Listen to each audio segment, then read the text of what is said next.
Hola amigos, bienvenidos una vez más a este canal. Hoy vamos a tocar un tema muy interesante y es, bueno, el tema del Mesías hebreo, pero vamos a hablar sobre las características que este personaje debe tener y con las cuales los mismos hebreos lo van a identificar. Cómo va a ser el contexto del tiempo en el que él aparezca desde la visión de ellos y también cuál va a ser el tiempo, cuánto faltaría para que ese personaje aparezca desde las cuentas y los cálculos que muchos rabinos han hecho a lo largo de la historia. Él va a ser el presidente mundial, el líder del mundo. Por eso hay que tenerlo bien identificado y conocer de cerca sus características y qué tan cerca podría estar su venida. ¿Cuáles son las características y funciones de su Mesías? Esta parte es muy importante porque aquí se describe las características con las cuales los mismos hebreos lo van a identificar y a nosotros, por supuesto, nos sirve también saber esto. Maimónides, en sus Leyes de Reyes, lo define muy claramente. Mucha atención a cómo lo definen, qué es lo que tiene que hacer, qué tiene que hacer cuando llegue para que ellos lo señalen como su Mesías. Y sí, surgirá un rey de la casa de David. Aquí hay un requisito, una característica, y es que debe ser, obviamente, descendiente de ese linaje hebreo de la casa de David. Aquí tenemos primera característica. Debe ser estudioso de la Torá y cumplidor de sus preceptos como David, su ancestro. Tiene que conocer al pie de la letra el libro sagrado de ellos y además cumplirlo, ¿no? Tiene que ser un ejemplo vivo de la Torá, de acuerdo a la ley escrita y oral. Y además obligará a todo Israel a caminar en su sendero y fortificarlo y luchará las guerras de Dios. Bueno, está hablando de que este personaje debe motivar, debe impulsar al pueblo de Israel a caminar por los senderos de él y obviamente esto estaría sujeto a sus escritos, a la Torá, al Talmud, a toda la ley hebrea. El pueblo de Israel debe cumplir a cabalidad o él enseñará al pueblo de Israel con su ejemplo también a cumplir esas leyes. Además de esto, luchará los conflictos de su Dios. Por ejemplo, ¿cuáles son los conflictos actuales que tiene el pueblo elegido, ¿no?, de ese Dios? Conflicto con los palestinos, con Irán, con el Líbano, con Siria, con los hutíes de Yemen. Bueno, esos son algunos de los conflictos más evidentes que ellos tienen. Este personaje deberá pelear estas batallas y ganarlas. Esta es una de las formas en las que ellos lo van a identificar. Es de suponer que probablemente sea el Mesías, si cumple todo esto, ¿no? Si hizo todo eso y tuvo éxito y venció a todos los enemigos a su alrededor y construyó el Beit Hamikdash. El Beit Hamikdash es el tercer templo, la casa de su Dios. Eso es importante. Esto lo debe hacer el Mesías de ellos, la reconstrucción del tercer templo. Eso es uno de los motivos por los cuales el templo aún no está. Además de que no tienen total control de Jerusalén, sobre todo en la parte de la explanada de las mezquitas. Además de todo esto, pues no está su Mesías todavía. Entonces, muy probablemente, cuando él comience a aparecer, es el que va a facilitar todas las situaciones, todo el contexto para que el tercer templo se reconstruya. Y bueno, con una serie de movimientos estratégicos que se van a hacer comandados por su Mesías, el templo volverá a ser reconstruido. Eso es importante. El personaje que nosotros veamos que esté al frente de la reconstrucción de eso, probablemente sea el Mesías de ellos. Además de eso, dice que debe reunir a los dispersos de Israel, allí en su tierra prometida nuevamente. Entonces, si hace todo eso, de seguro es el Mesías. Y corregirá a todo el mundo para que sirvan al Dios de ellos. Entonces ahí ya es donde pasa de una dimensión local, regional, donde pues va a beneficiar obviamente a su pueblo, y luego pasa a una condición mundial, porque dice acá, y corregirá a todo el mundo para que sirvan al Dios de ellos, ¿no? Instaurará la nueva religión global, comandada desde Jerusalén, el tercer templo, y ahí pues se pondrá como líder global. Entonces las condiciones son que debe ser descendiente de ese linaje, debe ser un estudioso de la Torá y cumplidor de ella, debe hacer que el pueblo de Israel se convierta nuevamente a la Torá, la aplique, restaurar esa adoración, la fe de ellos. Además de eso, debe pelear las guerras de Israel y ganarlas. Deberá reconstruir el templo, el tercer templo, como quinto requisito. Y el sexto requisito es que debe hacer volver a los hebreos que están esparcidos por el mundo nuevamente a Israel. Esas son las 6 condiciones que ellos identifican que debe tener su Mesías. 6 condiciones principales, seguramente pues hará más cosas. Si cumple todo eso, ese es el hombre. Además de eso, por acá nos dice que el Mesías será un hebreo de carne y hueso, descendiente del rey David, quien surgirá para realizar las tareas descritas por Maimónides en la fuente citada. O sea, será un hombre común y corriente, un ser humano, entre comillas, ¿no? Según ellos, no será un ser superdivino, un semidios ni nada de esto. Será un hombre que debe cumplir esas tareas, esas misiones, y de esa forma su pueblo lo reconocerá. La tarea principal del Mesías será llevar a todo el mundo hacia una mayor concientización en cuanto a su esencia, origen, destino y razón de ser, o sea, servir al Creador. Aquí se demuestra que su influencia no solamente será local, sino global. El Mesías logrará imponer en el mundo paz y armonía. Este es el supuesto reinado de paz del anticristo. Recordemos que cuando hablamos del Mesías hebreo, es el anticristo que denuncian las profecías. Un mundo en el cual cada uno encuentre su rol especial dentro del objetivo mancomunado. Este Mesías no es una deidad, sino un ser humano con características espirituales y liderazgo únicas. Eso sí, será un personaje bastante magnético, tendrá una capacidad a la hora de dar sus discursos, tendrá una capacidad de convencimiento y bueno, como dice la profecía, será un entendido en enigmas.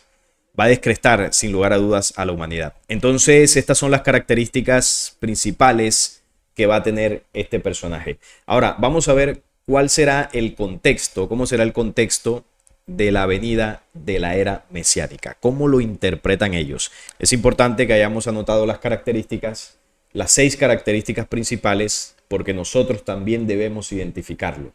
Recordemos que es algo que no solamente va a afectar a un pequeño pueblo, una pequeña región por allá en Medio Oriente. Este señor se va a colocar en la cabeza del mundo.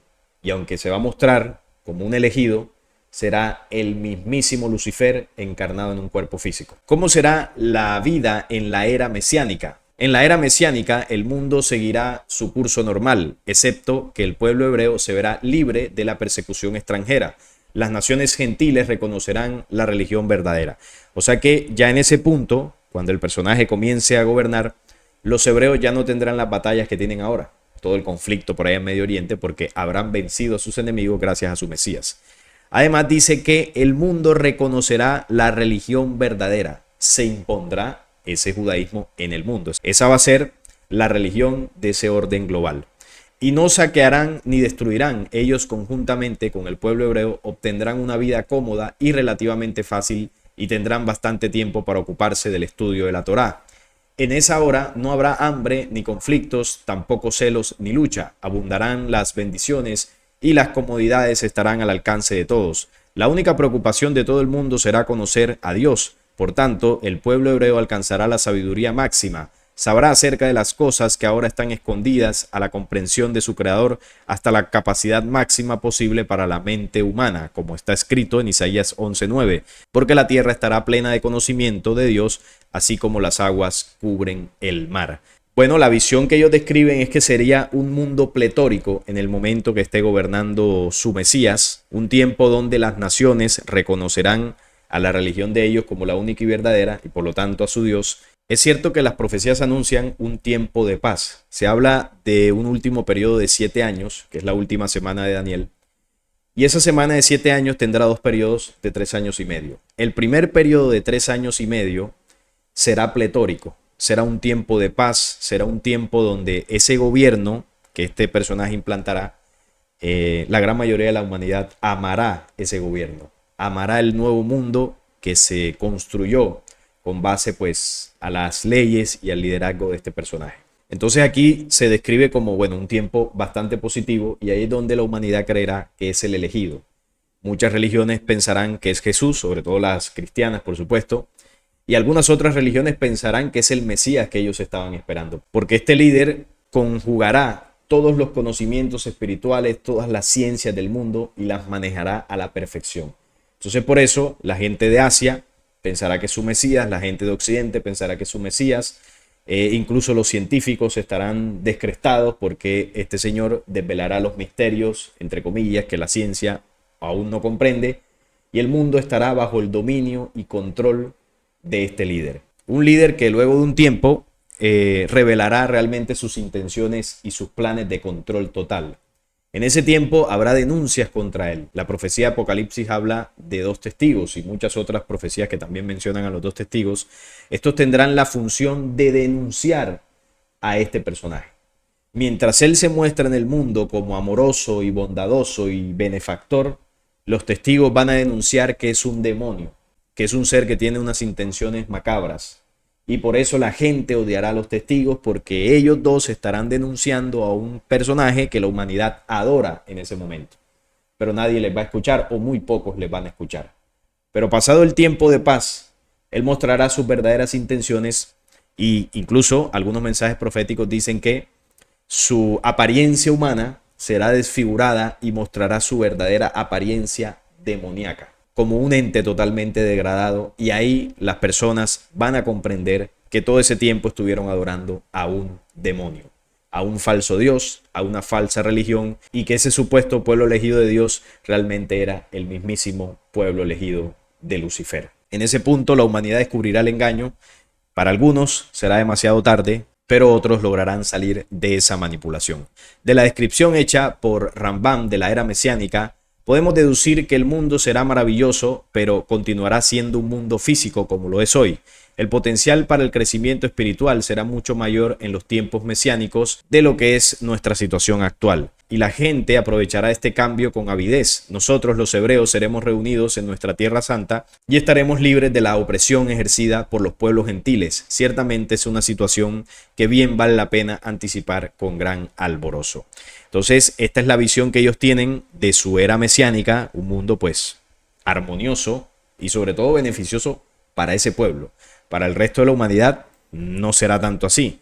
Por un tiempo sí que pensaremos que es positivo, pero como dice la profecía de los 9 tiempos, el regocijo no durará mucho tiempo. Entonces tenemos ya las características principales, tenemos la visión hebrea del tiempo en el que él va a gobernar, que será un tiempo pues muy bonito, muy hermoso, pero luego de eso vendrá un tiempo de conflictos, un enfrentamiento también que este personaje tendrá junto con su pueblo en contra del Mesías que están esperando los árabes, y ahí habrá una fuerte confrontación por el control de Jerusalén, y esa será nuevamente la destrucción del tercer templo y de la ciudad de Jerusalén. Será un conflicto ahí impresionante que la profecía bíblica llama la batalla de Armagedón. En esa última semana de unos posibles 7 años, luego que transcurran los 7 años, vendrá un proceso de justicia. Es decir, lo que viene a acabar con el anticristo o el Mesías hebreo, con el Mesías de los árabes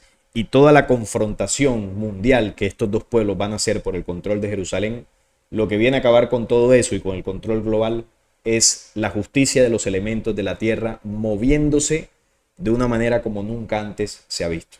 Caerán las ciudades, caerá ese imperio de control, caerán sus ejércitos, sus mesías serán destruidos y la tierra por completo se va a renovar. No quedarán sus descendientes, no quedarán sus ideologías, no quedará su falsa religión, no quedará el legado oscuro que enseñaron a la humanidad.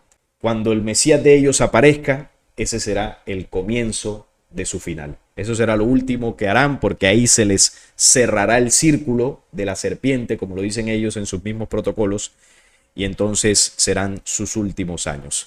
Pero ¿cuál es el tiempo que ellos interpretan y que ellos calculan que será la llegada de su Mesías? Aquí tenemos un dato sobre el año 6000. ¿Cuál es el significado del año 6000 en el calendario hebreo? Oí de un rabí que en el año 6000 será el último año, el año en el que el Mesías arribará y anunciará la redención. Pienso que no sabemos cuándo será este último año. Entonces, ¿por qué esta predicción? El Talmud nos dice que este mundo, como lo conocemos, durará 6000 años. Esa es la cuenta del calendario hebreo. Con el séptimo milenio anunciando el Shabbat cósmico, la era mesiánica. 6 días de la semana nosotros trabajamos y en el Shabbat descansamos. Es decir, al séptimo milenio descansarán y será la era de su Mesías. Y disfrutamos los frutos de nuestra labor. Lo mismo es verdad con respecto a los milenios. Sin embargo, ciertamente es posible que el Mesías venga antes. Y creemos, esperamos y oramos cada día para que este sea el día en el que venga el Mesías. Esto también es análogo al Shabbat semanal, lo cual tenemos la prerrogativa de introducir el viernes por la tarde temprano. Es así, nosotros no sabemos exactamente cuándo vendrá el Mesías, pero sabemos que será antes del año 6000. Solo hay que agregar que la anticipación del arribo del Mesías en cualquier momento ha crecido considerablemente en los últimos años a la luz del anuncio de uno de sus líderes, Lubavitcher Rebbe, de que el arribo del Mesías es muy inminente. Eso sí lo tienen claro, que la llegada de su Mesías es indetenible, es inminente, eso va a suceder, solo están esperando el momento específico. Y ahora a continuación les voy a compartir algunas de las cuentas de los cálculos que se hacen basados en el calendario hebreo para identificar el posible comienzo del séptimo milenio, es decir, en qué año de nuestra era, o comparándolo con el calendario gregoriano, en qué año sería el año 6000, ya que el año 6000 sería el año 1 del séptimo milenio, y eso iniciaría su era mesiánica, porque bueno, ellos tienen otra forma de contar.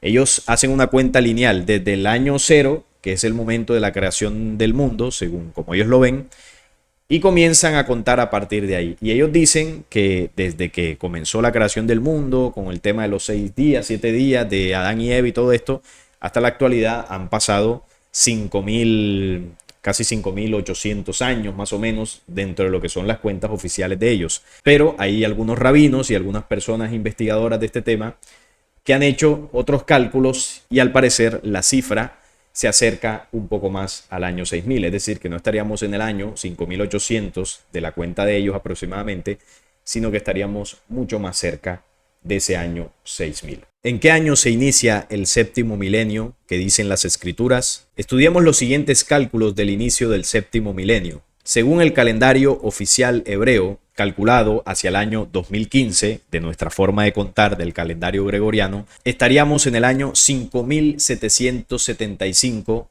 del calendario hebreo. De acuerdo con este dato, faltan 225 años para el fin del sexto milenio y el inicio del séptimo. Partiendo del año en el que se realizó esta investigación, el año 2015, si sumamos 225 años, que según la cuenta oficial de ellos faltarían para el año 6000, esto nos daría como resultado el año 2240. El inicio del séptimo milenio, según esta cuenta, sería en el año 2240 del calendario gregoriano. En el conteo que ellos hacen, aseguran que el pueblo de Israel estuvo en Egipto solo 210 años y no aceptan los 430 años que dicen las escrituras. Hay una diferencia de 220 años que no se estarían sumando.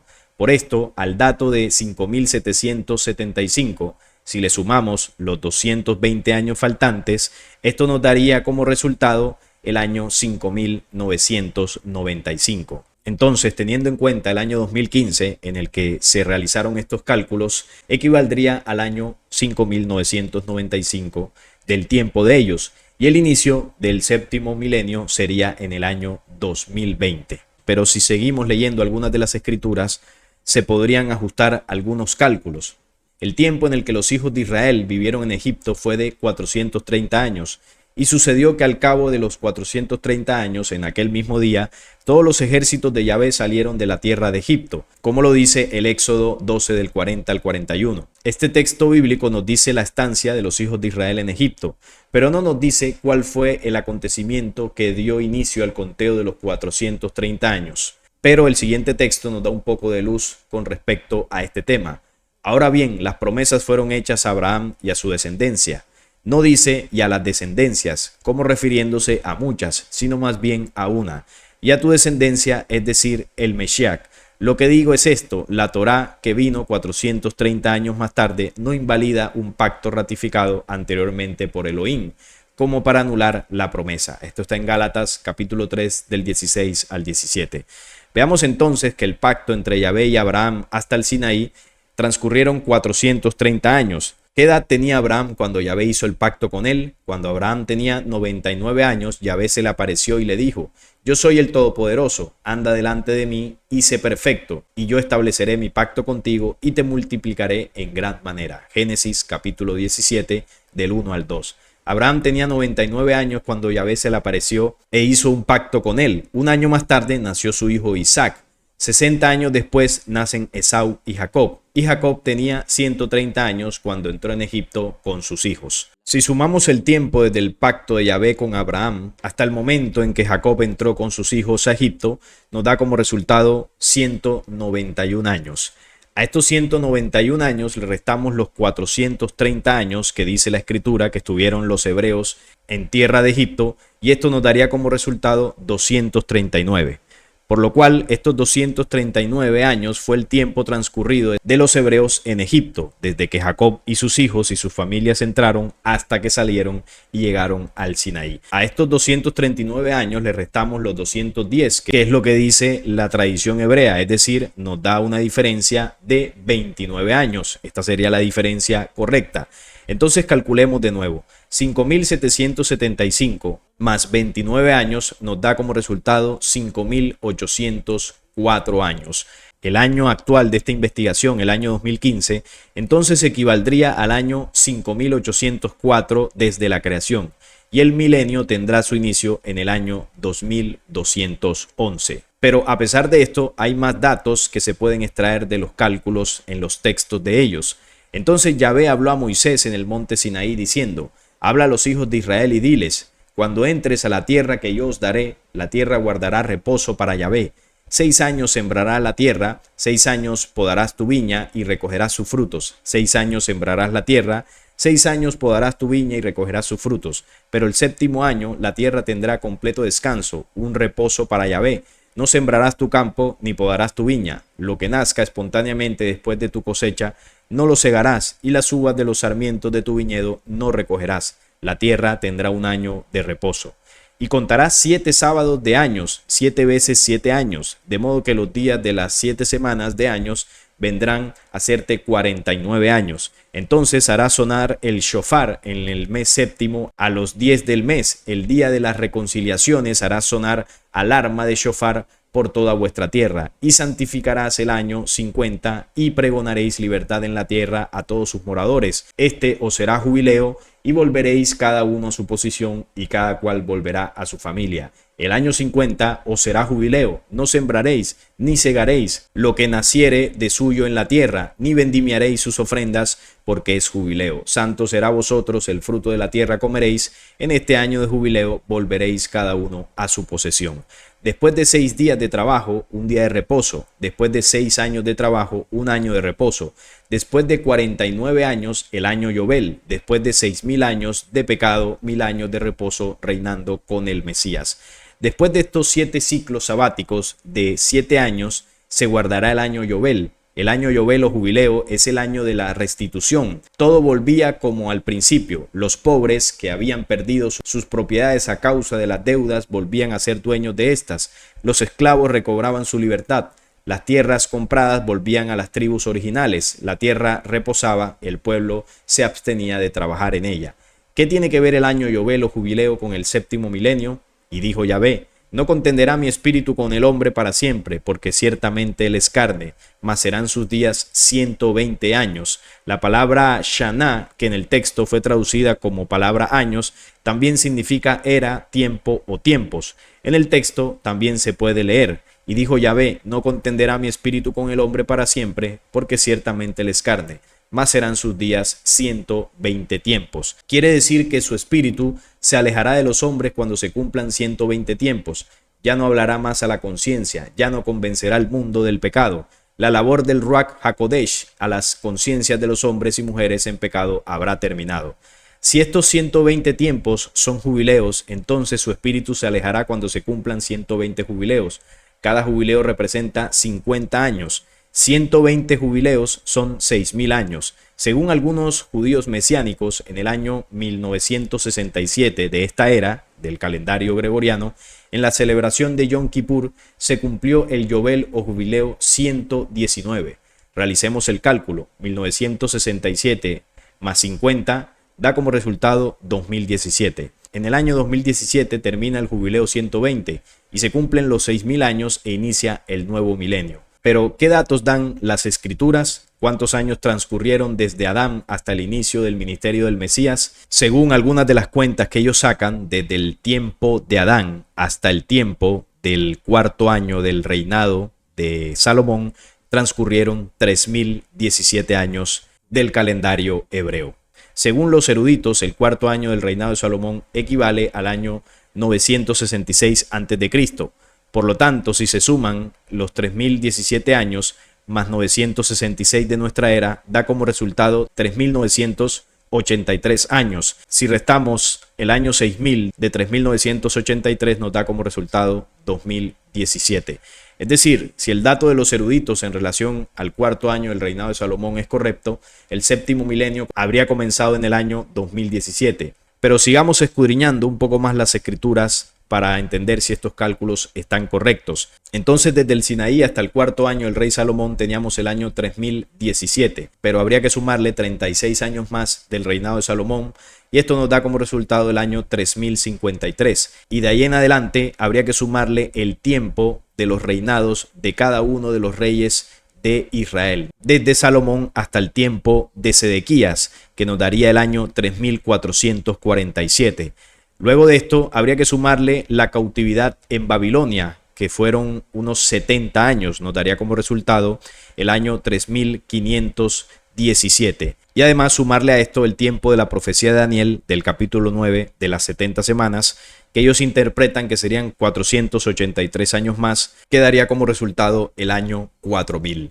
De la orden de edificar a Jerusalén, que sería en el 457 a.C., hasta el inicio del ministerio del Mesías, año 27 después de Cristo, esto daría una suma de 69 por 7, igual 483 años. De ahí es donde sale la cifra que ellos calculan del tiempo de la profecía de Daniel. Jesús comenzó su ministerio en el año 4000 del tiempo de los hebreos, según la cuenta de ellos, contando desde la creación, es decir, en el año 27 de esta era según el calendario gregoriano. En ese año se cumplieron 80 jubileos e iniciaron los últimos 40. Por tanto, hacia el año 2020, desde la creación, es el año 5993 del tiempo hebreo. Entonces, de acuerdo con estos datos bíblicos y luego de todos los cálculos, el séptimo milenio iniciaría en el año 2027 del tiempo gregoriano. Y bueno, esos serían los cálculos que ellos sacan. Yo voy a compartirles en la descripción de este video el enlace donde está esta investigación para que ustedes pues saquen sus cuentas, corroboren esto. Esto no es una investigación mía. Esto yo lo he sacado de algunas investigaciones que se basan en interpretaciones de rabinos, cálculos que hacen del calendario hebreo, lo comparan con el calendario gregoriano y bueno, ahí van sacando cuentas y según esta interpretación, el séptimo milenio comenzaría hacia el año 2027. Algo que me llama la atención es que estaría, digamos, coincidiendo, entre comillas, con el cumplimiento de la generación, la última generación que habla la profecía que lanzó Jesús, ¿no? Cuando él decía que no pasará esta generación hasta que todo esto acontezca. Y la generación es la de la higuera. Recuerden la profecía de la higuera, que sus ramas ya están tiernas cuando se vea que se acerca el verano. Y bueno, todo lo que menciona de la higuera es porque todas estas cosas serán cumplidas. Ahí se está refiriendo a la nación de Israel y el tiempo de sus 70 años desde 1948 hasta 2018. Ahí transcurrieron 70 años. Y estos 70 años están relacionados con el tiempo que desde la visión de ellos transcurre una generación. Ellos interpretan que una generación transcurre entre unos 70 a 80 años. Es decir, que esa última generación que hablaba esa profecía de Mateo se está refiriendo a la generación de 1948 cuando se establece el Estado de Israel en Palestina, cuando ya ellos comienzan a recuperar su tierra. Entonces, si tiramos hacia el futuro, 70 años sería 2018. No llegó su Mesías, por supuesto, pero sí que adelantaron bastante en la conquista de ese territorio. Pero ellos dicen que una generación máximo llega hasta 80 años. Bueno, los 80 años se cumplen del 2018 al 2028. Y es probable que en ese tiempo de 80 años algo ocurra. No sé si la llegada de su Mesías, no sé qué movimiento fuerte habrá, pero algo ocurrirá. Bueno, ya está ocurriendo, si no veamos lo que está pasando allá en Medio Oriente. Y esta cuenta dice que la era mesiánica comenzaría en el año 2027 y al año siguiente, 2028, se cumplen los 80 años de la generación. ¿Sería esto un indicio que nos llevaría a interpretar que ahí comenzaría la era mesiánica y que los pasos que debe hacer este personaje para establecerse como rey del mundo comenzarán a ejecutarse ahí? Bueno, obviamente no lo sabemos, es una posibilidad. Hay ciertas señales que nos podrían indicar que de aquí a allá algo podría ocurrir. Están estos datos que son investigaciones válidas, pero al final, como yo siempre les he dicho, lo que aquí cuenta son las señales cumplidas, porque podemos tirar mucho número y lo que sea, pero lo que pesa al final, lo que determina al final, es el cumplimiento de la señal. Lo demás son interpretaciones válidas, pero bueno, es importante tenerlos en cuenta porque eso nos ayuda por lo menos a ubicarnos un poco más y a estar pendientes de todos estos temas. Así que les dejaré el enlace en la descripción de este video para que ustedes puedan profundizar esta investigación. Y bueno, yo aquí quise compartirles algunas de las características de su Mesías, cómo será el tiempo de su reinado y qué tan cerca podría estar su llegada según algunas investigaciones. Así que lo voy a dejar hasta este punto, este video. Les agradezco por estar ahí conectados, estaré leyendo sus opiniones. Y si este video les gustó, les agradezco un like, la suscripción al canal y compartirlo para que llegue a más personas. Hasta la próxima.